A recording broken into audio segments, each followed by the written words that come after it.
other game developers have told me the sort of value of YouTube Let's Players, streamers, whatever you want to call them, to promoting your game. And I mean, certainly you look at PewDiePie, he commands a massive audience, and there's a number of very popular YouTube, you know, what do you call them? Streamers, Let's Players, something. You know, they have huge audiences, and you know, people have pointed out, you know, on blogs and stuff that they get a sales spike for coverage. And so, I mean, I think, you know, it's interesting to think about, and I think that game developers are trying to cater to that audience, and because they think it will affect their sales. And I think this is sort of an interesting thing to talk about, is what makes a game compelling for a streamer. And I think, you know, Let's Play, it's sort of an interesting thing, but it doesn't lend itself well to every game.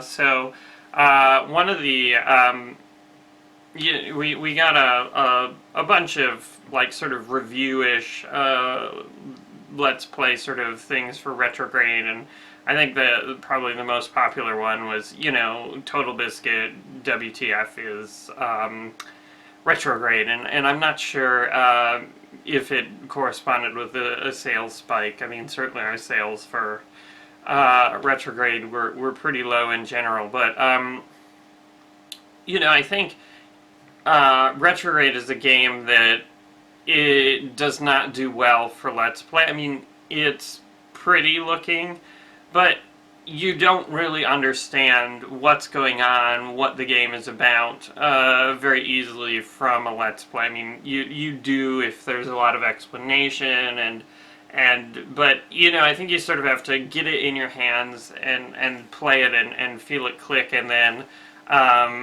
then you sort of get it, and then you sort of appreciate what we're doing and the gameplay systems. But I think you know, that's an example of a game that doesn't lend itself very well to a Let's Play. So what games do lend themselves well to Let's Plays? And I think, for example, horror is a good genre that seems very popular with, you know, certainly PewDiePie, Markiplier.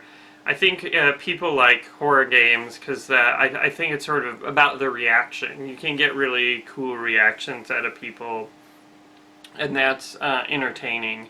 And I mean, certainly I've heard some people complain that, you know, I don't know, maybe it's a comment or a blog post or something, that, you know, a game like Daylight is really sort of designed just for Let's Players. It's like, okay, you know, Amnesia was popular, Slender was popular, we'll make a game that not only, you know, has the procedural content and the, you know, mostly just jump scares, but will also integrate features if you're streaming with Twitch TV that people can trigger in-game events, which is a really cool idea. But the point I'm trying to make is that, you know, the game developers were really focused on you know, that sort of streaming crowd to you know, sell their game for them. And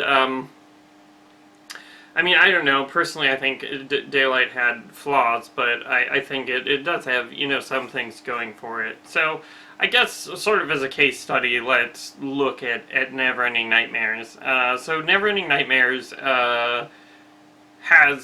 is a horror game, so that's certainly good for Let's Players. I think, you know, we have some really cool content, you know, things that people get excited about, frightened by, you know, we have some jump scares, but, you know, we have a really creepy atmosphere.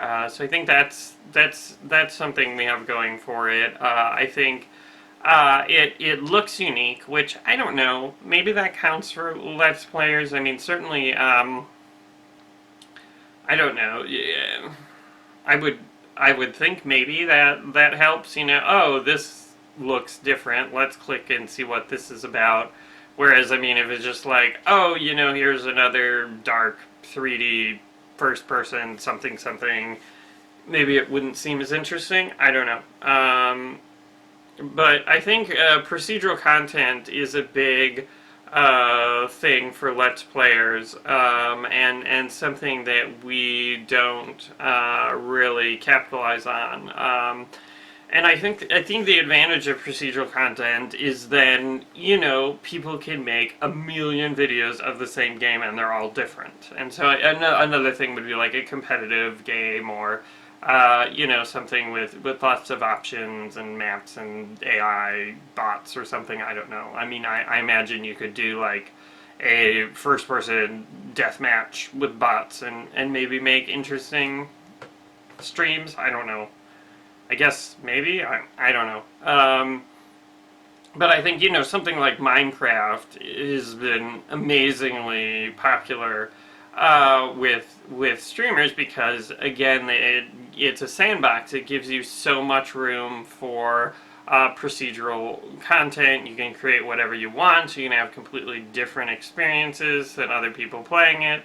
And I mean, certainly I don't think that, Neverending Nightmares will achieve the popularity of Minecraft. I don't think any game will achieve that popularity, and I certainly don't, I'm not shooting for that. But, I mean, the question is, can we get, every YouTube streamer interested in horror games to play through Neverending Nightmares once? And I hope so.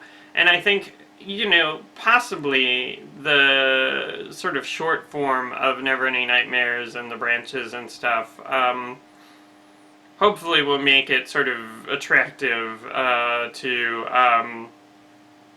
Let's Players. I don't know.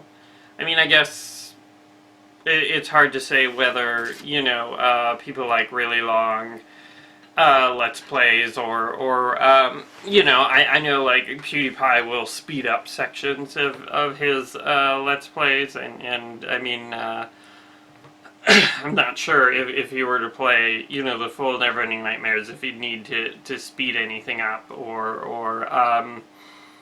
it would just be sort of entertaining for the ride. And that, I mean, the question is, will he, will streamers, not just PewDiePie, but will streamers play through the multiple endings, or will, they just find one ending? I don't know. And will, oh, I gotta watch a different stream to see if they get a different ending.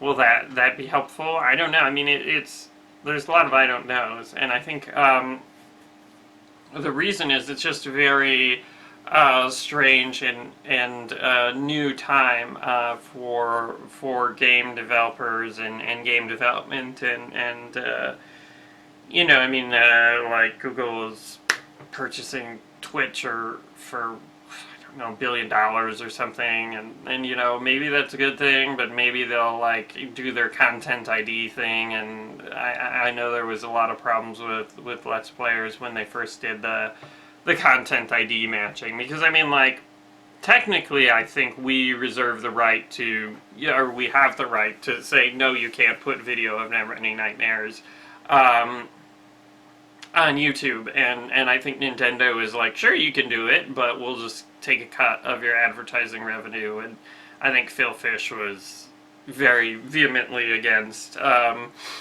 Let's Players, but I mean, I don't want any money from Let's Players. I think it's great advertising, and I'm, super happy if they play through our game.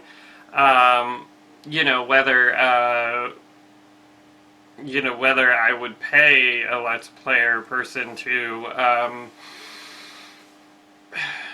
play our game, I think that's a lot harder question to answer, and I'm not sure. Certainly at this point, I don't think I'm ready to, because I hope that our game sort of sells itself to Let's Players, because it's a unique looking horror game that I hope they'll get excited about. Certainly.